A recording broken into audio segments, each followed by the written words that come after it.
নমস্কার বন্ধুরা, অনিফার্স world YouTube চ্যানেলে আপনাদেরকে স্বাগত। অবশেষে অন্নপূর্ণা ভান্ডার বা অন্নপূর্ণা পোর্টালে অ্যাপ্লিকেশন ফর্ম দিয়ে দেওয়া হলো। বাংলা এবং ইংরেজি এই দুই মাধ্যমেই আপনারা ফর্ম ডাউনলোড করে সেটাকে পূরণ করতে পারবেন। আমি বুঝতে যাতে অসুবিধা না হয় সেজন্য বাংলায় লেখা ফর্মটা ডাউনলোড করব এবং সেটাকে ফিল আপ কীভাবে করতে হবে সেটা এই ভিডিওর মাধ্যমে আমি বলে দেবো। টোটাল 12টি পৃষ্ঠা রয়েছে এই ফর্মটাতে। ধীরে সুস্থে খুব সময় নিয়ে এই ফর্মটা কিন্তু ফিল আপ করবেন, কারণ আমি যা দেখলাম এটা অন্নপূর্ণা ভান্ডার কম এনআরসি বা জনগণনার ফর্ম বললে কিন্তু অনেক বেশি ভালো হবে। তো যাই হোক, এই পোর্টালে আপনাদেরকে চলে আসতে হবে। সাইটটার নাম হচ্ছে socialsecurity.wb.gov.in। আমি পোর্টালের লিঙ্কটা ভিডিওর ডেসক্রিপশন বক্সে দিয়ে দেবো। এখানে আসার পর এই যে আপনারা দুটো অপশান দেখতে পাচ্ছেন, ডাউনলোড অন্নপূর্ণা যোজনা ফর্ম ইংলিশ, এটা থেকে আপনারা ইংলিশে ফর্মটা ডাউনলোড করতে পারবেন, আর নিচের অপশানটা থেকে আপনারা বাংলায় ফর্মটা ডাউনলোড করতে পারবেন। তো আমি বাংলায় ফর্মটা ডাউনলোড করে নিচ্ছি। দেখুন, এরকম একটা ফর্ম আপনাদের সামনে আসবে। টোটাল এই ফর্মটার পৃষ্ঠা সংখ্যা হচ্ছে 12। দেখুন, লেখা আছে অন্নপূর্ণা যোজনা পারিবারিক তথ্য সংগ্রহের ফর্ম। পারিবারিক তথ্য সংগ্রহের ফর্ম, প্রথমেই একটা অবজেকশন আসে যে অন্নপূর্ণা যোজনা দেওয়ার জন্য পরিবারের অন্যান্যদের তথ্য কেন নিতে হবে। তো যাই হোক, ফর্ম যখন দিয়েছে এটাই আপনি ফিল আপ করতে বাধ্য, সেটা একটু দেখে নিন। প্রতিটি বিভাগে স্পষ্ট ক্ষেত্র, টিক অথবা চেকবক্সের বিকল্প এবং নির্দেশাবলী রয়েছে। প্রতিটি চেকবক্স ও ক্ষেত্র পরিষ্কারভাবে চিহ্নিত করা হয়েছে। আবেদনকারী এবং যাচাইকারী কর্মকর্তাদের জন্য প্রয়োজনীয় নির্দেশাবলী প্রদান করা হয়েছে। প্রতিটি বিভাগ পূরণ করা বাধ্যতামূলক।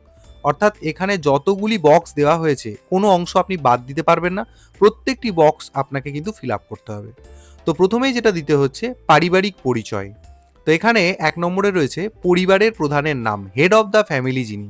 অর্থাৎ আপনার বাড়িতে ধরুন 5 জন মেম্বার রয়েছে, তার মধ্যে সবচেয়ে বয়স্ক ব্যক্তি যিনি, তার নামটা এখানে পুরোপুরি লিখবেন।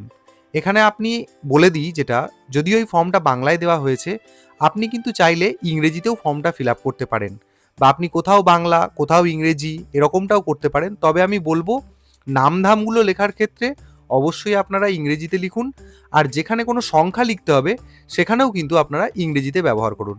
ধরুন আমি এখানে বলছি যে জন্ম তারিখটা এখানে লেখার কথা বলা হয়েছে, কারো 4 তারিখ জন্ম, তো আপনি বাংলায় লিখে দিলেন, তো সেক্ষেত্রে বুঝতে কিন্তু অসুবিধা হবে 4 লিখলেন নাকি 8 লিখলেন। তাহলে যেখানে যেমনভাবে লিখতে হয় স্বচ্ছন্দ বোধ করবেন, সেই অনুযায়ী লিখবেন। তো প্রথমেই রয়েছে পরিবারের প্রধানের নাম। এখানটাতে আপনাকে পরিবারের প্রধানের নামটা লিখে নিতে হবে। তাহলে এখানে লিখতে হচ্ছে পরিবারের যিনি প্রধান রয়েছেন তার নামটা এই জায়গায় লিখতে হবে, কিন্তু কোন ডকুমেন্টস দেখে লিখবেন দেখুন, আধার কার্ড অনুযায়ী, আধার কার্ডে নামে যেমন বানান রয়েছে সেই অনুযায়ী কিন্তু এখানে পরিবারের যিনি প্রধান তার নামটা এখানে লিখে ফেলবেন। এরপর রয়েছে জন্ম তারিখ। এখানেতে এই যিনি পরিবারের প্রধান রয়েছেন তার জন্ম তারিখটা এখানে লিখতে হবে, দিন মাস বছর এরকমভাবে আপনারা লিখবেন। তারপর 3-এর দাগে যিনি পরিবারের প্রধান তার জেন্ডার কি সেটা এখান থেকে লিখতে হবে। যদি উনি পুরুষ হন তাহলে এখানটায় টিক মার্ক দিয়ে দেবেন, যদি মহিলা হয় তাহলে এখানটায় টিক মার্ক দিয়ে দেবেন, আর যদি অন্যান্য হয় সেই অনুযায়ী আপনারা টিক মার্ক দেবেন। এরপর রয়েছে পরিবারের প্রধানের আধার নম্বর। এখানে যাকে পরিবারের প্রধান বলে মনে করছেন, যার নাম এই জায়গাটায় লিখলেন, তার আধার কার্ডের নম্বরটা এখানে দেখে দেখে লিখে দেবেন। 5 নম্বরে রয়েছে ডিজিটাল রেশন কার্ডের পারিবারিক আইডি। যদি আপনাদের বাড়ির পরিবারের ডিজিটাল রেশন কার্ড থেকে থাকে তাহলে তার আইডিটা এখানে লিখতে হবে, কিন্তু কার না, এখানেও পরিবারের যিনি প্রধান রয়েছেন তার ডিজিটাল রেশন কার্ড যদি থেকে থাকে সেই রেশন কার্ডের নাম্বারটা এখানে লিখে দিতে হবে। এরপর 6 নম্বরে পরিবারের সদস্য সংখ্যা। এখানে আপনার পরিবারেতে টোটাল কতজন মেম্বার রয়েছেন সেটা আপনি এখানে লিখবেন। ধরুন আপনার পরিবারেতে টোটাল 5 জন মেম্বার রয়েছে, তো সেই 5 সংখ্যাটাকে এখানে আপনি লিখলেন। এখানে বলা হয়েছে দেখুন, শুধুমাত্র সংখ্যাই লিখবেন, কোনো 5, 6 এরকম বানান করে কোনো কিছু লেখার দরকার নেই। 05 বা 06 বা 04 এরকমভাবে লিখে দেবেন। তো যাই হোক, এরপর এখানে রয়েছে ঠিকানা। এই জায়গাটাতে আপনি একদম গ্রাম, পোস্ট, থানা, জেলা, পিনকোড, রাজ্য সমস্ত কিছু দিয়ে স্থায়ী ঠিকানা লিখবেন, কিন্তু বর্তমান ঠিকানা নয়। আপনি স্থায়ীভাবে যে জায়গায় বসবাস করেন সেই স্থায়ী ঠিকানাটা এখানে লিখতে বলা হয়েছে। তারপর এখানে রয়েছে যোগাযোগের নম্বর। সেই যোগাযোগের নম্বর মানে আপনার মোবাইল নম্বরটা, সেটা এখানে লিখতে হবে। কিন্তু কিরকম ইনস্ট্রাকশন দেওয়া হয়েছে দেখুন, বিশেষত পরিবারের প্রধানের আধার নম্বর সংযুক্ত মোবাইল নম্বর, অর্থাৎ যিনি আপনার হেড অফ দ্য ফ্যামিলি তার আধার কার্ডের সাথে যে মোবাইল নম্বরটা লিঙ্ক করা আছে সেই মোবাইল নম্বরটা এখানে লিখতে হবে। অর্থাৎ যিনি এখানে অন্নপূর্ণা ভান্ডার পাওয়ার জন্য আবেদন করছেন তার মোবাইল নম্বর নয়, কিন্তু পরিবারের প্রধানের মোবাইল নম্বর, সেই মোবাইলটা অবশ্যই আধার কার্ডের সাথে সংযুক্ত থাকতে হবে, সেই মোবাইল নাম্বারটা এখানে লিখতে হবে। তারপর এখানে 9 নম্বরে রয়েছে নাম, জন্ম তারিখ, লিঙ্গ, পরিবারের প্রধানের সঙ্গে সম্পর্ক, আধার নম্বর, পরিবারের সকল সদস্যদের। এরপর এই জায়গাটাতে অনেকগুলো তথ্য দিতে হবে। আপনার পরিবারে ধরে নিচ্ছি 5 জন রয়েছে, সেই টোটাল 5 জনের নাম, জন্ম তারিখ, লিঙ্গ, পরিবারের প্রধানের সঙ্গে সম্পর্ক, আধার নম্বর আলাদা আলাদা করে জায়গা দেওয়া আছে, সেটা এখানে লিখতে হবে। তো এখানে প্রথমেই রয়েছে পরিবারের প্রধান, হেড অফ দ্য ফ্যামিলি। সবার প্রথমে পরিবারের প্রধান হিসেবে যার নাম লিখলেন তার নামটাকে এখানটায় লিখে দেবেন। শুধু নামটা লিখে দিলেই হবে, কারণ প্রথমেই তার ডিটেল তো আমাদের দেওয়া হয়ে গেছে, জন্ম তারিখ, আধার কার্ডের নম্বর সব দেওয়া হয়ে গেছে। অতএব এই জায়গাটাতে আপনি শুধু পরিবারের প্রধানের নামটা এখানে লিখে দেবেন। তারপর পরিবারের প্রধান হয়ে গেল, বাকি রয়েছে, ধরুন উদাহরণ হিসেবেই বলছি যে আপনার পরিবারে 5 জন রয়েছে, তাহলে পরিবারের প্রধান একজন হয়ে গেল। এরপর বাকি 4 জনের নাম এখানে সদস্য 1, সদস্য 2, সদস্য 3, সদস্য 4 করে রয়েছে, সেটা আমি দেখাচ্ছি। প্রত্যেকটি তথ্য একটু একটু করে দিতে হবে। তো ধরে নিন এখানে সদস্য নাম্বার 1 যিনি রয়েছেন, এখানে তার নামটা লিখলেন। এখানেও কিন্তু তার আধার কার্ডের নামের যেমন বানান রয়েছে সেই অনুযায়ী তার নামটা এখানে লিখলেন। তার জন্ম তারিখটা যেমন রয়েছে আধার কার্ডে সেরকমটা লিখলেন। তার এখানে জেন্ডারটা লিখলেন, পুরুষ কি মহিলা সেটা লিখলেন। পরিবারের প্রধানের সঙ্গে সম্পর্ক কি সেটা এখানে লিখলেন। তারপর তার আধার নম্বরটা এখানে লিখে দিলেন। তাহলে এটা গেল সদস্য নাম্বার 1-এর ডিটেল। ঠিক একই রকমভাবে এখানে সদস্য 2 রয়েছে, তার ডিটেলটাও কিন্তু এখানে একই রকমভাবে ফিল আপ করতে হবে। সদস্য 2 ধরুন কোনো একজন মহিলা, তাহলে তার নামটা লিখলেন, আধার কার্ড দেখে লিখলেন, তার জন্ম তারিখটা এখানে লিখলেন, তার জেন্ডারটা এখানে লিখলেন, এখানে লিখে দিলেন মহিলা। এখানে সদস্য 1 যিনি ছিলেন তার লিখেছিলেন পুরুষ, এখানে আপনার বাড়ির 2 নম্বর সদস্য যিনি তিনি হচ্ছেন মহিলা, তাহলে এখানে মহিলা লিখে দিলেন। মানে যেমন সদস্য 1 লিখছেন একই টাইপের তথ্য সেরকম করে সদস্য 2, সদস্য 3, সদস্য 4, সদস্য 5 এবং সদস্য 6, টোটাল 6 জনের আপনি ডিটেল একটা ফর্মের মধ্যে দিতে পারবেন।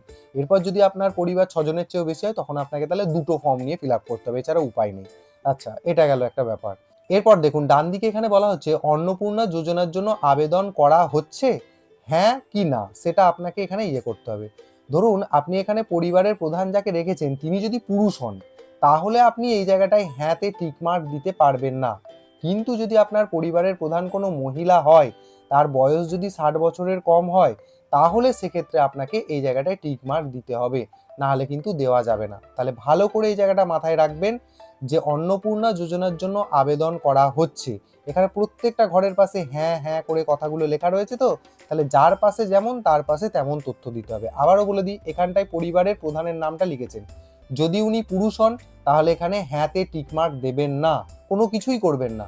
যদি পরিবারের প্রধান মহিলা হয় এবং তার বয়স 60 বছরের কম হয়, তাহলে আপনি এখানেতে তার ঘরটাতে হ্যাঁ দেবেন, না হলে কিন্তু দেবেন না। 60 বছরের বেশি হয়ে গেলে তখন কিন্তু আর অন্নপূর্ণা ভাণ্ডার পাওয়া যায় না। তাহলে এটা কিন্তু ভালো করে দেখে নেবেন। আর এখানে একটা তথ্য বলা হচ্ছে, দেখুন বয়স যদি 5 বছরের কম হয়, তাহলে আপনাকে আধার যে জায়গাটায় নাম্বার লিখতে বলা হয়েছে সেই জায়গাটাতে আপনারা এই কথাটা লিখে দেবেন, NA মানে নট অ্যাপ্লিকেবল। হতেই তো পারে আপনার বাড়িতে সবাই প্রাপ্তবয়স্ক নয়, সবার আধার কার্ড তৈরি হয়নি বা খুব ছোট বাচ্চা রয়েছে, তাহলে সেক্ষেত্রে এখানে এই যে আধারের নম্বর যেখানটায় লিখতে বলা হচ্ছে না, সেই জায়গাটাতে আপনাকে NA কথাটা লিখতে হবে। তো সেরকমই আমি একটা অন্য সদস্যের ঘর দেখাচ্ছি। এবার দেখুন এখানে সদস্য 1 যিনি রয়েছেন তিনিও একজন মহিলা, তাহলে ইনিও যদি অন্নপূর্ণা ভাণ্ডারের জন্য আবেদন করতে চান তাহলে এখানে তাকে হ্যাঁ এইটাতে টিক মার্ক দিয়ে দিতে হবে। এরপর ধরুন সদস্য নম্বর 2, ইনি একজন পুরুষ, তার তথ্যটা এখানে দিলেন, তাহলে এখানে তার এই যে হ্যাঁ এর জায়গাটা এখানটা কিন্তু কোনো কিছু লেখা যাবে না বা টিক মার্ক দেওয়া যাবে না। যেখানেই বক্স দেখতে পাবেন সেখানেই কেবলমাত্র টিক মার্ক দিতে হবে, এটাই কিন্তু এখানে বলা হয়েছে। এরপর আমি একটা উদাহরণ আপনাদেরকে দিই। তাহলে সদস্য 1 হলো, সদস্য 2 হলো। এরপর আপনার বাড়িতে যদি 3 নম্বর সদস্য থাকে এবং সে যদি ধরুন ছোট বাচ্চা হয়, তাহলে তার নামটা এখানে আপনি লিখলেন, তার জন্ম তারিখটা লিখলেন। সমস্ত কিছু লেখার জন্য কিন্তু আধার কার্ড বা ভোটার কার্ড ব্যবহার করবেন। আধার কার্ড ব্যবহার করাটা সবচেয়ে যুক্তিযুক্ত। তারপর তার জেন্ডারটা এখানে লিখবেন, পুরুষ বা মহিলা ইত্যাদি। পরিবারের প্রধানের সঙ্গে সম্পর্ক কি সেটা এখানে লিখবেন। আর এখানে আধার নম্বর, যেহেতু খুবই ছোট বাচ্চা তাই আধার নম্বরের এখানে যেটা লিখতে বলা হয়েছে সেটা হচ্ছে NA, এই কথাটা কিন্তু আপনাদেরকে লিখে দিতে বলা হয়েছে। তো এটা কিন্তু ভালো করে মাথায় রাখবেন, ছোট বাচ্চাদের আধার নম্বর দেওয়ার দরকার নেই। যদি তার আধার কার্ড হয়ে গিয়ে থাকে তাহলে দিয়ে দেবেন, না হলে দেবেন না। এবার এ যেহেতু ছোট বাচ্চা, তাহলে এ তো আর অন্নপূর্ণা ভাণ্ডারের জন্য আবেদন করেনি, তাহলে এই হ্যাঁ বলে যে জায়গাটা এখানটায় কিন্তু কোনো টিকমার্ক দেবেন না, বা চাইলে আপনি কেটে দিতে পারেন। সব থেকে ভালো এখানে কোনো টিকমার্ক দেওয়ারই দরকার নেই। তাহলে এইভাবে আপনারা প্রত্যেকটা পরিবারের সদস্যদের নাম সমস্ত কিছু ডিটেল নিয়ে ফিল আপ করবেন। দেখুন এখানে টোটাল সদস্য 5 পর্যন্ত অপশান দেওয়া আছে, তাহলে পরিবারের হেড আর 5টি সদস্য, মোট টোটাল 6 জনের জন্য কিন্তু একটি ফর্ম আপনারা ফিল আপ করতে পারবেন। যখনই আপনার পরিবারের সদস্য সংখ্যা বেশি হয়ে যাবে তখন আপনাকে অন্য ফর্ম নিতে হবে। তাহলে এই জিনিসটা নিশ্চয়ই আপনাদের কাছে ক্লিয়ার হয়ে গেল। এরপর 10 নম্বর অপশানেতে চলে আসুন। দেখুন এখানে বলা হচ্ছে পরিবারের প্রধান এবং পরিবারের সকল প্রাপ্তবয়স্ক সদস্যদের ব্যাংক অ্যাকাউন্ট নগদ অর্থ স্থানান্তরের জন্য। অর্থাৎ এখানে একটা জিনিস আপনারা বুঝুন তো, যে পরিবারের প্রধান এবং পরিবারের সকল প্রাপ্তবয়স্ক সদস্যদের অ্যাকাউন্ট নাম্বার কেন নেওয়া হবে? হতেই তো পারে কোনো প্রাপ্তবয়স্ক, সে পুরুষ, সে তো আর অন্নপূর্ণা ভান্ডারের টাকা পাবে না, তাহলে সবার অ্যাকাউন্ট নেওয়ার কি জরুরি দরকার ছিল? এই জায়গাটা থেকেই কিন্তু একটা খুব ডিটেলিং লাগছে জিনিসটা, কিন্তু এখানে অন্নপূর্ণা ভান্ডার কম এনআরসি ইত্যাদির ফর্ম বলে সবচেয়ে বেশি বলা হবে। হয়তো ব্যাপারটা সেরকমই, এক ঢিলে দু পাখি মারার চেষ্টা চলছে। তো যাই হোক, পরিবারের প্রধান যিনি রয়েছেন, এখানে দেখুন লেখা আছে HOF, পরিবারের যিনি প্রধান তার ব্যাংক অ্যাকাউন্ট ডিটেলসটা এখানে দিতে হবে। এখানে বলা হচ্ছে দেখুন ব্যাংক, অর্থাৎ তার ধরে নিচ্ছি যে স্টেট ব্যাংক অফ ইন্ডিয়াতে তার অ্যাকাউন্ট রয়েছে, তাহলে এখানটায় লিখে দিতে হবে স্টেট ব্যাংক অফ ইন্ডিয়া। যদি পাঞ্জাব ন্যাশনাল ব্যাংক হয় তাহলে এখানটায় লিখে দেবেন পাঞ্জাব ন্যাশনাল ব্যাংক। মানে যার যে ব্যাংকে অ্যাকাউন্ট রয়েছে সেই ব্যাংকের নামটা এখানে লিখতে হবে, সেই ব্যাংকের বই দেখে তার অ্যাকাউন্ট নম্বরটা এখানে নির্ভুলভাবে লিখবেন, এবং সেই জায়গা থেকে আপনারা ব্যাংকের IFSC কোডটাও এখানে লিখবেন। এই জায়গাটা হচ্ছে HOF, অর্থাৎ পরিবারের যিনি প্রধান তার ডিটেলটা, ব্যাংকের ডিটেলটা এখানে হলো। এরপর ধরুন সদস্য 1 যিনি রয়েছেন, তার যে ব্যাংকে অ্যাকাউন্ট রয়েছে সেই ব্যাংকের নামটা লিখলেন, অ্যাকাউন্ট নম্বরটা লিখলেন, IFSC কোড নাম্বারটা লিখলেন। সদস্য 2, সদস্য 3, সদস্য 4, সদস্য 5, এইরকমভাবে যার ক্ষেত্রে যেমন প্রযোজ্য সেই অনুযায়ী লিখবেন। তো এইভাবে টোটাল যতগুলি সদস্য আপনার বাড়িতে রয়েছে তাদের ব্যাংক ডিটেলসটা এই জায়গায় প্রদান করা হবে। কেন? এখানে দেখুন পরিষ্কার বলা আছে ডিবিটি ক্রেডিটের জন্য আধার লিঙ্কযুক্ত ব্যাংক অ্যাকাউন্ট প্রদান করুন। অর্থাৎ আপনি এখানে সেই ব্যাংক অ্যাকাউন্ট নম্বরটাই দেবেন যেই ব্যাংক অ্যাকাউন্টের সাথে আপনার ডিবিটি লিঙ্ক করা আছে, যেটা আমি বহু ভিডিওতে আপনাদেরকে দেখিয়েছি, বলেছি, চাইলে সেই ভিডিওগুলো একবার দেখে নিতে পারেন। তাহলে এখানে ব্যাংক অ্যাকাউন্ট ডিটেলস হয়ে গেল। এরপর চলে আসছি আমরা 11 নম্বর পয়েন্টে। এখানে এপিক কার্ডের ডিটেল দেওয়ার কথা বলা হয়েছে, অর্থাৎ ভোটার কার্ডের। দেখুন লেখা আছে এপিক HOF এবং সকল প্রাপ্তবয়স্ক সদস্য ভোটার তালিকার অংশ নম্বর সহ। অর্থাৎ এখানে এই যে জায়গাটি দেওয়া হয়েছে, এখানে পরিবারের প্রধান এবং বাকি সদস্যদের, তারা যদি অ্যাডাল্ট পার্সন হয়, তাদের যদি ভোটার কার্ড তৈরি হয়ে গিয়ে থাকে, সেই সমস্ত ডিটেলগুলো এখানে দিতে হবে। কিরকম দেখুন, প্রথমে সবসময় রাখা হয়েছে হেড অফ দ্য ফ্যামিলি, পরিবারের প্রধান। HOF এর এপিক নম্বর, যিনি পরিবারের প্রধান তার এপিক কার্ডের নম্বরটা এখানটায় লিখবেন, মানে ভোটার কার্ডের নম্বরটা এখানে লিখবেন। আপনারা যে বিধানসভাতে ভোট দান করেন সেই বিধানসভা ক্ষেত্রের নামটা লিখবেন, মানে নম্বর এবং নাম লিখবেন, এবং তার পাশে অংশ নাম্বারটা লিখে দেবেন। প্রথমে এখানে এপিক নম্বরটা লিখলেন, তারপর বিধানসভার নামটা এখানটায় লিখলেন, বিধানসভার অংশ নম্বরটা এখানে লিখে দিলেন। মানে ধরুন উদাহরণস্বরূপ আমি বলছি 211 নম্বর বিধানসভাতে আপনি বসবাস করেন, তাহলে এখানটায় লিখলেন 211, তারপর কমা দিলেন, বিধানসভার নামটা লিখলেন, হয়তো ধরে নিচ্ছি আমি মুর্শিদাবাদ, তারপর এখানটাতে আপনি লিখলেন যে বুথের নাম্বার আপনার অংশ নাম্বার, সেটা ধরুন হচ্ছে আমি বলছি 42। তাহলে এই তিনটি কথা এখানে লিখতে হবে। যদিও এখানে বিধানসভা ক্ষেত্রের নম্বরটা চাইনি, তবু আপনি লিখে দেবেন ভোটার কার্ডের নম্বর, বিধানসভা ক্ষেত্রের নম্বর, বিধানসভা ক্ষেত্রের নাম, এবং তার সাথে আপনার অংশ নম্বর মানে পার্ট নম্বর বা বুথ নম্বর যেটা, সেটা এখানে লিখে দেবেন। যদি কেউ বিধানসভা ক্ষেত্রের নম্বরটা না দেন তাতেও কিন্তু কোনো অসুবিধা নেই। তাহলে HOF এর হয়ে গেল, পরিবারের প্রধানের হয়ে গেল। এই একই রকমভাবে 1 নম্বর সদস্য, 2 নম্বর, 3 নম্বর, 4 নম্বর, 5 নম্বর সবারই একই ডিটেল ফিল করবেন। যার ভোটার কার্ড নেই তারটা ফাঁকা রেখে দেবেন, ব্যাস মিটে গেল। এরপর 12 নম্বরে চলে আসুন। এখানে বলা হচ্ছে বিভাগ, মানে আপনি কোন জাতিভুক্ত সেটার ডিটেলসটা এখানে দিতে হবে। যদি আপনি আনরিজার্ভড অর্থাৎ জেনারেল হন তাহলে এখানে অসংরক্ষিত, এটাতে টিক দেবেন। 2 নম্বর বলছে অসংরক্ষিত মানে জেনারেল ক্যান্ডিডেট কিন্তু সে EWS ক্যাটেগরির মধ্যে পড়ে, মানে আপনি জেনারেল এবং যদি EWS সার্টিফিকেট আপনার থেকে থাকে তাহলে 2 নম্বর অপশনটা সিলেক্ট করবেন।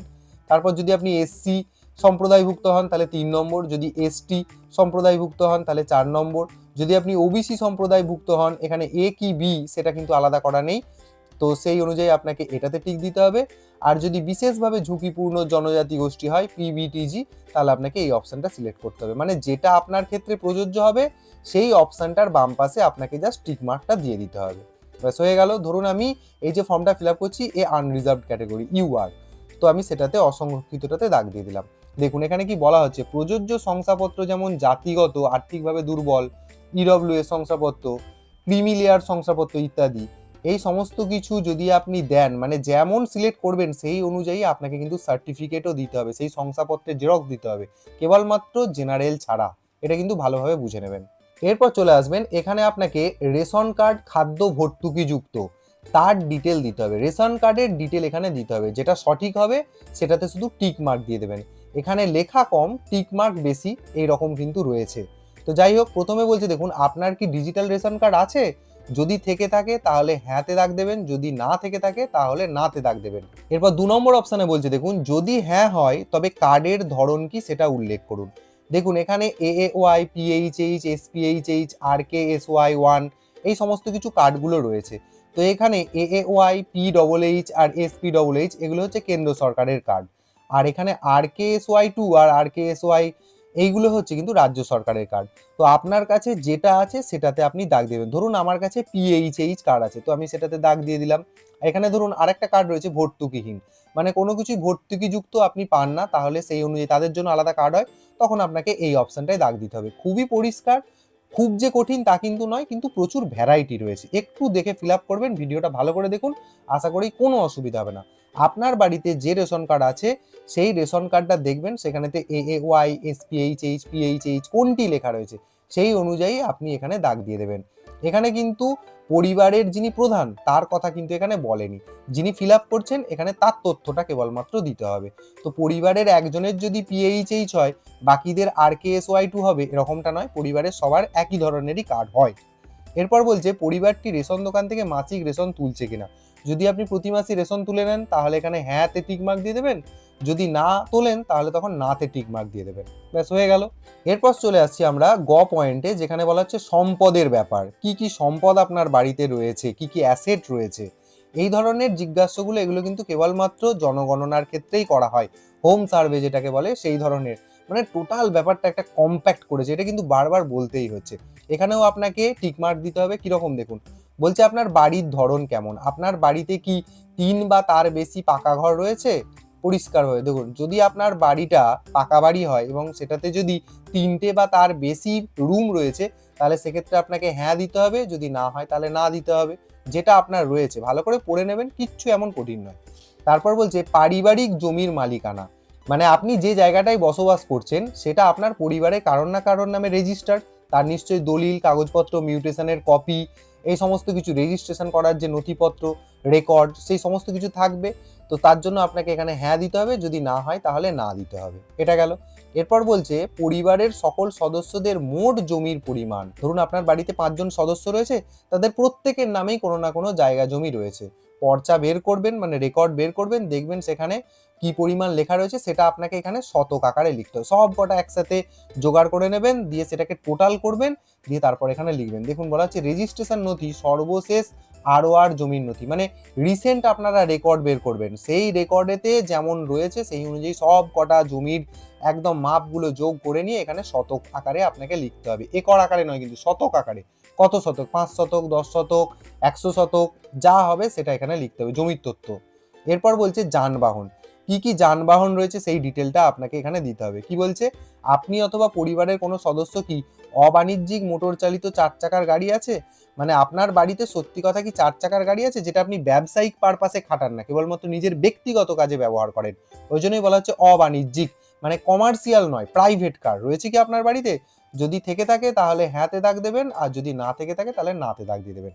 যদি হ্যাঁ হয় আপনার বাড়িতে প্রাইভেট কার থেকে থাকে, তাহলে কতগুলি রয়েছে সেটা আপনি এখানে লিখবেন, একটা কি দুটো, 02, 01 যেটা থাকবে লিখবে, এবং সেই গাড়ির রেজিস্ট্রেশন নাম্বার, মানে গাড়ির নাম্বার প্লেটে যে নাম্বারটা লেখা রয়েছে সেই নম্বরটা আপনাকে এখানে উল্লেখ করে দিতে হবে। আর কি বলা হচ্ছে দেখুন, এখানে বলা হচ্ছে গাড়ি, জিপ, ট্রাক্টর অন্তর্ভুক্ত করুন। যদি আপনার বাড়িতে জিপ থাকে, ট্রাক্টর থাকে, সেটা হলেও কিন্তু আপনাকে এখানে লিখতে হবে। ধরুন আপনার গাড়ি রয়েছে তাহলে এখানটা লিখলেন গাড়ি, যদি থাকে জিপ তাহলে এখানে লিখলেন জিপ, ট্রাক্টর থাকলে ট্রাক্টর, এবং তার মডেলটা কি। ধরে নিচ্ছি আমি জাস্ট এখানে কোনো প্রমোশনের জন্য নয়, আপনার বাড়িতে মাহিন্দ্রার একটা ট্রাক্টর রয়েছে, তাহলে আপনি এখানে লিখলেন ট্রাক্টর এবং কোম্পানির নাম বা মডেল নাম্বার, যেটা মাহিন্দ্রা কত হয়, 895 ইত্যাদি ইত্যাদি হয় না, তো সেই অনুযায়ী আপনাকে এখানে লিখে নিতে হবে। আমি এই যে ট্রাক্টরের উদাহরণটা দিলাম, এটা কিন্তু কোনো প্রমোশনাল নয়, শুধুমাত্র এক্সাম্পল আকারে ব্যবহার করলাম। এরপর 5 নম্বর পয়েন্টে চলে আসি আমরা। এখানে দেখুন লেখা আছে পরিবার ভিত্তিক সদস্যদের স্বাস্থ্য বীমা, আপনাদের পরিবারে কি কোনো হেলথ ইন্স্যুরেন্স করা আছে কি নেই। যদি না হয়, মানে কোনো হেলথ ইন্স্যুরেন্স, কোনো প্রকার হেলথ ইন্স্যুরেন্স, স্বাস্থ্যসাথী বলুন বা এমনি বেসরকারি বলুন, যাই হোক, যদি কোনো কিছুই না থাকে তাহলে এখানে না করবেন। আর যদি আপনার থেকে থাকে, সেটা সরকারি হোক বা বেসরকারি, যদি কোনো একটা থেকে থাকে তাহলে তখন আপনি এখানে হ্যাঁ। এবং বলছি দেখুন, যদি হ্যাঁ হয় তবে বেসরকারি বা সরকারি বিমার অঙ্ক এবং প্রিমিয়ামের বিবরণ সহ উল্লেখ করুন। তাহলে প্রথমেই যদি আপনার পরিবারের যিনি প্রধান রয়েছেন তার যদি কোনো স্বাস্থ্য বিমা থেকে থাকে এবং সেটা কোন ধরনের, সরকারি নাকি বেসরকারি। সরকারি মানে এখানে আমাদের রাজ্যে মোটামুটি যেটা ধরা হয় সেটা হচ্ছে স্বাস্থ্যসাথী, তো সেটা তো বর্তমানে এখনো টোটালি ইনঅ্যাক্টিভ হয়নি। যদি সেই ধরনের থাকে তাহলে আপনি সরকারিটাতে দাগ দিলেন। আর তারপর যদি আপনার সরকারি আপনি কোনো ধরনের বিমা না থাকে, আপনার যদি বেসরকারি হয় তাহলে বেসরকারিটাতে দাগ দিয়ে দিলেন, যেটা আপনার ক্ষেত্রে। যদি আপনার সরকারি হয়, স্বাস্থ্যসাথী হয়, তাহলে এখানে বিমার অঙ্ক কত, 5 লাখ আপনাকে সর্বোচ্চ দেয়, তাহলে এখানে লিখে দিলেন 5 লাখ। এবং প্রিমিয়ামের বিবরণ, এখানে সরকারির ক্ষেত্রে আপনাকে কোনো প্রিমিয়াম দিতে হয় না, তাই আপনি এই জায়গাটা ফাঁকা রেখে দেবেন।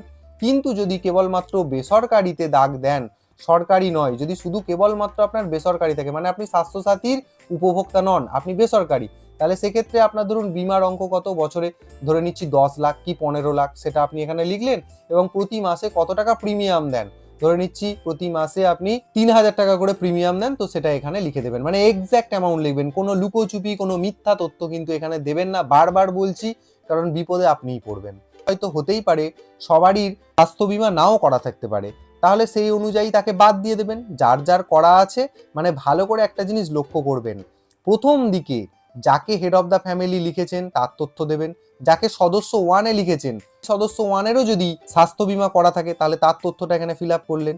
সদস্য 2-এর ধরুন হঠাৎ করে স্বাস্থ্য বিমা করা নেই, হতেই পারে, তাহলে তার তথ্য এখানে লেখার কোনো দরকার নেই। কিন্তু সদস্য 3-এর, তার ধরুন স্বাস্থ্য বিমা করা আছে, তাহলে সেটা সরকারি নাকি বেসরকারি সেটাতে টিক মার্ক দিয়ে দিলেন। কত সাম অ্যাসিওর, মানে কত টাকার আপনার টোটাল বিমা বছরে, সেটা দিয়ে দিলেন। তারপর তার প্রতি মাসে প্রিমিয়াম কত সেটা লিখলেন। এইভাবে প্রত্যেকটি ফ্যামিলি মেম্বারের স্বাস্থ্য বিমার ডিটেলসটা এই জায়গায় ফিল আপ করে নিতে হবে। এরপর চলে এসেছি আমরা আয় বা পেশা, আপনার ইনকাম কি এবং আপনি কোন কাজ করেন সেই তথ্য এখানে দিতে হবে। 1 নম্বর বলছি দেখুন, কোনো সদস্য কি আয়কর বা পেশাগত কর প্রদান করেন। মানে এখানে ব্যাপার হচ্ছে, আপনার বাড়িতে যতজন মেম্বার রয়েছে তাদের মধ্যে কেউ বা কোনো একজন বা একাধিক ব্যক্তি, তারা কি সরকারকে ট্যাক্স দেয়, পি ট্যাক্স, মানে পেশাগত কর প্রদান করেন কি। যদি হ্যাঁ হয় তাহলে হ্যাঁ দেবেন, যদি না হয় তাহলে না দেবেন।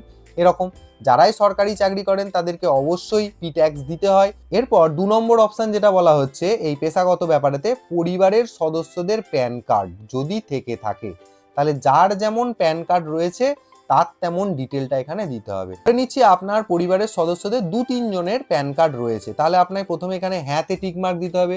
যদি হেড অফ দ্য ফ্যামিলির প্যান কার্ড থেকে থাকে তাহলে এখানে তার নামটা লিখবেন, তার প্যান কার্ডের নম্বরটা লিখবেন। যদি না থাকে তাহলে ফাঁকা রেখে দেবেন। যদি ধরুন 1 নম্বর সদস্য যিনি রয়েছেন তার প্যান কার্ড রয়েছে, তাহলে তার নামটা এখানে লিখলেন, তার প্যান নম্বরটা এখানে দিয়ে দিলেন। 2 নম্বর সদস্য যিনি রয়েছেন তার প্যান কার্ড নেই, তাহলে সিম্পলি ফাঁকা রেখে দেবেন। 3 নম্বর সদস্য যিনি রয়েছেন তার প্যান কার্ড রয়েছে, তাহলে এখানে তার নামটা লিখবেন এবং তার প্যান কার্ডের নম্বরটা দিয়ে দেবেন। ব্যাস, এইরকম ভাবে আপনারা প্রত্যেকটি ঘর ফিল আপ করে নেবেন। আর যদি আপনাদের পরিবারের সদস্যদের মধ্যে কারোরই প্যান কার্ড না থেকে থাকে, তাহলে তখন আপনাকে নিচেই না অপশনটাতে সিলেক্ট করে নিতে হবে, টিক মার্ক দিয়ে দিতে হবে। এরপর দেখুন এখানে 3 নম্বর পয়েন্টে বলা হচ্ছে কর্মসংস্থানের ধরন, মানে কোন জায়গায় আপনি কাজ করেন সেই ডিটেলটা এখানে দিতে হবে, কেমন জায়গায় কাজ করেন। প্রথমে রয়েছে পরিবারের প্রধানের কথা, পরিবারের যাকে প্রধান রেখেছেন তিনি কোন ক্ষেত্রে কাজ করেন। সরকারি যদি ক্ষেত্র হয় তাহলে এই অপশানে দাগ দেবেন। যদি বেসরকারি ক্ষেত্রে মানে প্রাইভেট কোম্পানিতে জব করেন তাহলে এই জায়গায় দাগ দেবেন। যদি সংগঠিত ক্ষেত্রে মানে ব্যবসায়ী হন বা মালিক হন, ব্যবসার মালিক, কোনো উদ্যোক্তা হন, তাহলে মানে স্বনিযুক্ত, মানে নিজেই নিজের মালিক, এই ধরনের কোনো কাজ করেন তাহলে সেক্ষেত্রে তাকে এই অপশানে দাগ দিতে হবে। এবার ধরুন কেউ পার্ট টাইম কাজ করেন তাহলে তাকে এই অপশানটাতে দাগ দিতে হবে, আংশিক সময়ের কর্মরত। ধরুন কেউ কারিগরি কাজ করেন বা কোনো শিল্পী বা কৃষক, তাহলে তাকে এই অপশানটা, অসংগঠিত ক্ষেত্রে স্বনিযুক্ত, এই অপশানটাতে দাগ দিতে হবে। কেউ যদি পরিযায়ী শ্রমিক হন তাহলে এই অপশান, যদি কেউ কোনো কাজই না করেন তাহলে বেকার অপশানটাতে দাগ দেবেন। বা এই ধরনের যে অপশানগুলো এখানে রয়েছে তার মধ্যে থেকে যদি বাইরে কোনো কাজ করেন তাহলে তখন সেখানে অন্যান্যতে দাগ দেবেন। এটা কেবলমাত্র পরিবারের প্রধানের ডিটেল। এরপর যিনি সদস্য 1, দেখা গেল তিনি সরকারি জায়গাতে কাজ করেন, তাহলে সেক্ষেত্রে উনি সরকারি ক্ষেত্রটাতে কেবলমাত্র দাগ দিলেন, ব্যাস মিটে গেল।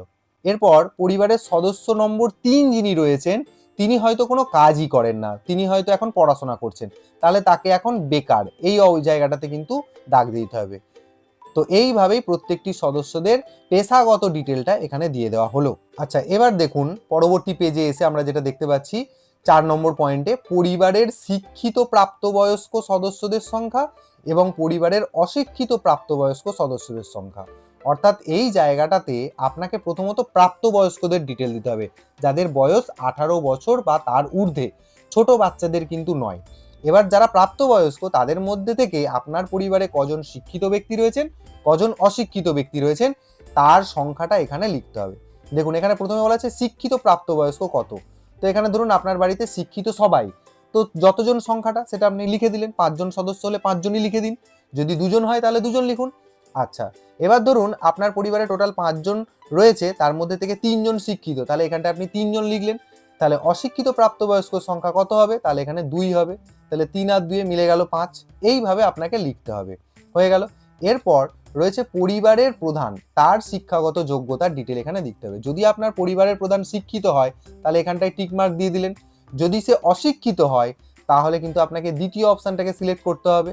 যদি অশিক্ষিত হয় তাহলে তার শিক্ষাগত যোগ্যতা কি সেটা দেওয়ার কোনো প্রশ্নই নেই, সর্বোচ্চ শিক্ষাগত যোগ্যতা দেওয়ার কোনো প্রশ্নই নেই। কেবলমাত্র শিক্ষিত যিনি হবেন তার ক্ষেত্রেই কিন্তু এই অপশানটা কাজ করবে। ধরুন আমি এখানে দিয়ে দিচ্ছি পরিবারের প্রধান হচ্ছে শিক্ষিত, তাহলে তার সর্বোচ্চ শিক্ষাগত যোগ্যতা ধরুন আমি এখানে লিখে দিচ্ছি উনি মাস্টার ডিগ্রি করেছেন, মানে MA পাস, এই কথাটা আপনি লিখে দিলেন, ব্যাস হয়ে গেল। এরপর সদস্য 1 এর কাছে চলে আসবেন, উনিও যদি শিক্ষিত হন এখানে টিক মার্ক দিয়ে দিলেন, এবং তার সাথে সাথে ওনার শিক্ষাগত যোগ্যতা যেটা সেটা আপনাকে ঠিক এই ঘরটাতে লিখে দিতে হবে। মানে শিক্ষিত অথবা অশিক্ষিত যেটা হবে সেটাতে টিক দেবেন, এবং তার শিক্ষাগত যোগ্যতাটা কি সেটা লিখতে হবে। শিক্ষিতর ক্ষেত্রেই কেবলমাত্র সর্বোচ্চ শিক্ষাগত যোগ্যতা এখানে লেখা যাবে, আর যদি অশিক্ষিত হয় তাহলে কিন্তু কোনো কিছু লেখা যায় না। এরপর আমরা 5 নম্বর অপশানে রয়েছে কি দেখুন, বলছে কোনো সদস্য কি কোনো সাংবিধানিক পদ, মন্ত্রী, সাংসদ, বিধায়ক, পৌরস্থানীয় সংস্থা এবং পঞ্চায়েত সংস্থার প্রাক্তন অথবা বর্তমান ধারক। মানে ভালো করে বুঝে দেখুন, আপনার পরিবারের কেউ কি কোনো সাংবিধানিক পদে রয়েছেন, তিনি সেটা হতে পারেন মন্ত্রী অথবা সাংসদ, বিধায়ক, তারপরে পৌরস্থানীয় সংস্থা বা পঞ্চায়েতের প্রধান ইত্যাদি ইত্যাদি।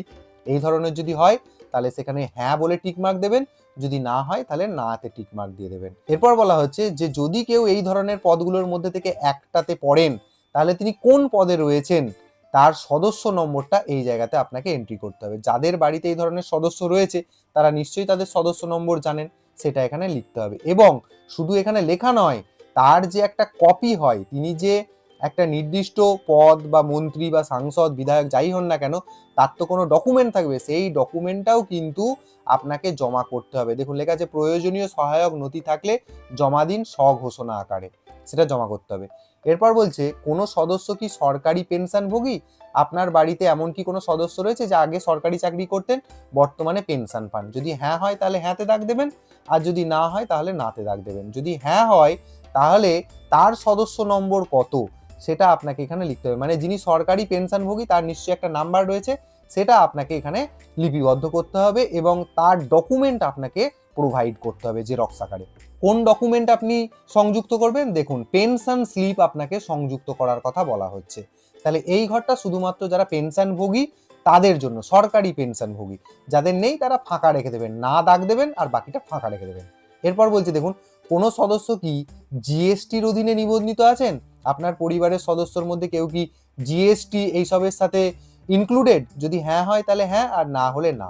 যদি হ্যাঁতে দাগ দেন তাহলে তার যে জিএসটি নাম্বারটা সেটা এখানে লিখে দেবে। ধরুন আপনার পরিবারের কেউ ব্যবসা করেন, তাহলে সেই ব্যবসা করার ক্ষেত্রে তার হয়তো কোম্পানির বা তার দোকানের একটা জিএসটি নাম্বার রয়েছে, সেটা তখন তাকে এখানে লিখতে হবে। এখানে হ্যাঁতে টিকমার্ক আর এখানেতে জিএসটি নাম্বারটা পুট করতে হবে। এরপর বলছে পরিবারের মোট বার্ষিক আয় টাকায়, আপনার পরিবারে যতজন ব্যক্তি আছে সেই সবার যতটা রোজগার বছরেতে সেই টাকার অঙ্কটা এখানে লিখতে হবে। ধরুন আপনার পরিবারে সর্বমোট মিলিয়ে হয়তো 3 লাখ টাকা রোজগার হয়, প্রত্যেকটি পরিবারের সদস্যদের রোজগার মিলিয়ে, তাহলে এখানে লিখে দিলেন 3 লাখ। এরপর দেখুন দাগ নম্বরে যেটা বলছে অন্যান্য পরিচয় নথি, কি বলা হচ্ছে সিএএ আবেদনের বর্তমান অবস্থা। আপনার পরিবারের সদস্যদের মধ্যে যদি কেউ সিএএ তে আবেদন করে থাকেন তাহলে তার বর্তমান অবস্থা কি রয়েছে সেই ডিটেলটা এখানে দিতে হবে। যদি আপনার পরিবারের প্রধান সিএ এর জন্য আবেদন করে থাকেন তাহলে এখানে তাকে দাগ দিতে হবে আবেদন করা হয়েছে। যদি হ্যাঁ হয় সেই আবেদন নম্বরটা এখানে দিয়ে দিতে হবে। যদি আপনার পরিবারের যিনি প্রধান রয়েছেন তিনি যদি সিএএ এর জন্য আবেদন না করে থাকেন তাহলে সিম্পলি এখানে প্রযোজ্য নয়। বা আপনার পরিবারের যদি কারোর মধ্যেই কোনো এইসব সিএএ মানে সিটিজেন অ্যামেন্ডমেন্ট অ্যাক্ট না কি রয়েছে ব্যাপার, সেসবের সাথে যদি কোনো ধরনের কোনো সংযোগ না থেকে থাকে তাহলে প্রত্যেকটা ঘরে, সেটা সদস্য 1 হোক, সদস্য 2 হোক, যাই হোক, এই প্রযোজ্য নয়ের কথাটাতে টিক মার্ক দিয়ে দিতে হবে। আর যদি কারোর হয় তখন তার ক্ষেত্রে যেটা করতে হবে, এই আবেদন করা হয়েছে এটাতে টিক দেবেন, আবেদনের নম্বরটা এখানে দেবেন, এবং দেখুন বলা হচ্ছে সিএএ ইস্যু করা হয়েছে, যদি ইস্যু করা হয় তাহলে এখানে দাগ দিয়ে দেবেন এবং সেই সার্টিফিকেট নম্বরটা এখানে দিয়ে দেবেন। তাহলে এটা কেবলমাত্র এই জায়গাটা যারা সিএএ এর জন্য ডিটেলটা এই জায়গাটাতে আপনাদেরকে ফিল আপ করতে হবে, যাদের নেই তারা প্রযোজ্য নয় টিক মার্ক দিয়ে পরের জায়গাতে চলে যাবেন। এর পরের পেজে দেখুন এখানে বলা হচ্ছে যদি এসআইআর 2026-এর নাম বাদ পড়ে থাকে, ডিলিট হয়ে যায়, তবে মামলাটি ট্রাইব্যুনালে বিচারাধীন কিনা। হতেই পারে এসআইআর হয়েছে, আন্ডার অ্যাডজুডিকেশন ছিল, পরে সেটা ডিলিট হয়ে গেছে, এখনো নিষ্পত্তি হয়নি, ট্রাইব্যুনালে পড়ে রয়েছে, আপনি অ্যাপ্লিকেশন করেছেন, তাহলে কার সে ঘটনাটা ঘটেছে। যদি পরিবারের প্রধান হয় তাহলে এখানে হ্যাঁতে দাগ দিতে হবে এবং মামলার বিবরণ কি রয়েছে, স্ট্যাটাসটা কি রয়েছে সেটা আপনাকে এখানে দিতে হবে। আর যদি এসব আপনি আবেদন না করেন, মানে ধরুন আপনার এসআইআর এর কারণে আপনার নামটা ডিলিট হয়ে গেছে কিন্তু তা সত্ত্বেও আপনি কোনো ট্রাইব্যুনালে আপনি আপিল করেননি, তাহলে তখন আপনাকে না দিয়ে দিতে হবে। আর যদি আপনার এসআইআর এর কারণে এইসব কোনো কিছুই নেই, ডিলিটেরও ব্যাপার নেই, আন্ডার অ্যাডজুডিকেশনের ব্যাপার নেই, তাহলে সেক্ষেত্রে আপনাকে প্রযোজ্য নয় এখানে দাগ দিয়ে দিতে হবে। যাদের ক্ষেত্রে প্রযোজ্য, ট্রাইব্যুনালে আবেদন করেছেন, তাদের ক্ষেত্রে এখানে হ্যাঁতে দাগ দেবেন আর তখন তার মামলার বিবরণটা এখানে দিতে হবে। তো এটা গেল পরিবারের প্রধান, সব সময় প্রথমেই থাকবে পরিবারের প্রধান, তারপর সেই একই রকম ভাবে সদস্য 1, 2, 3, 4 যার যেমন প্রযোজ্য সেই অনুযায়ী এসআইআর ডিটেল নিয়ে এই জায়গাটা আপনারা ফিল আপ করবেন।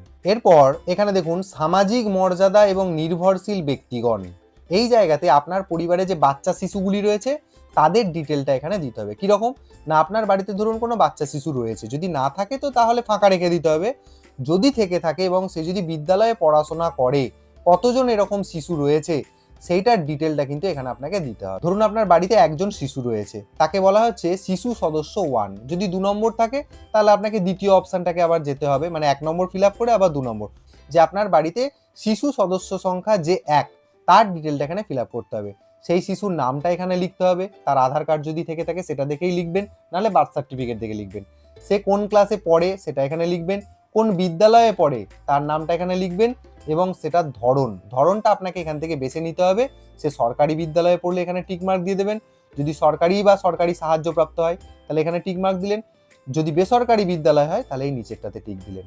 যদি ধরুন এখানে সরকারি অথবা সরকারি সাহায্যপ্রাপ্ত বা স্পন্সর্ড বিদ্যালয় বা বেসরকারি বিদ্যালয় এগুলোর মধ্যে কোনোটাই নয়, তাহলে তখন এই ধরনের জায়গাতে আপনাকে একটা কথা লিখে দিতে হবে। কিরকম না, সে যদি ধরুন ওপেন স্কুলিং থেকে পড়ে তাহলে এখানে লিখে দিলেন ওপেন স্কুলিং, যদি হোম স্কুলিং এ পড়ে তাহলে সেই ডিটেলটা এখানে লিখতে হবে।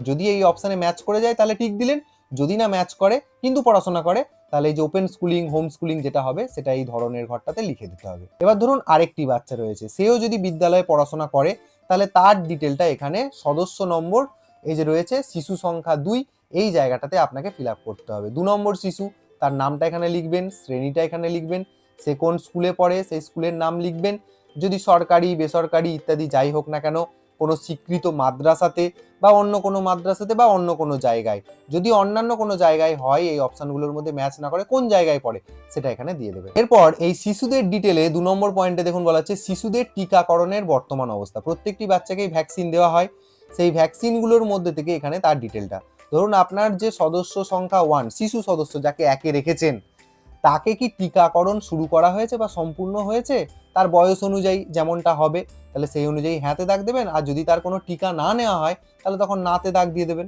এবার এখানে বলা হচ্ছে দেখুন যে যদি টিকা নেওয়া হয় তাহলে টিকাকরণ কার্ড আইডি সেটা আপনাকে এখানে মেনশন করে দিতে হবে।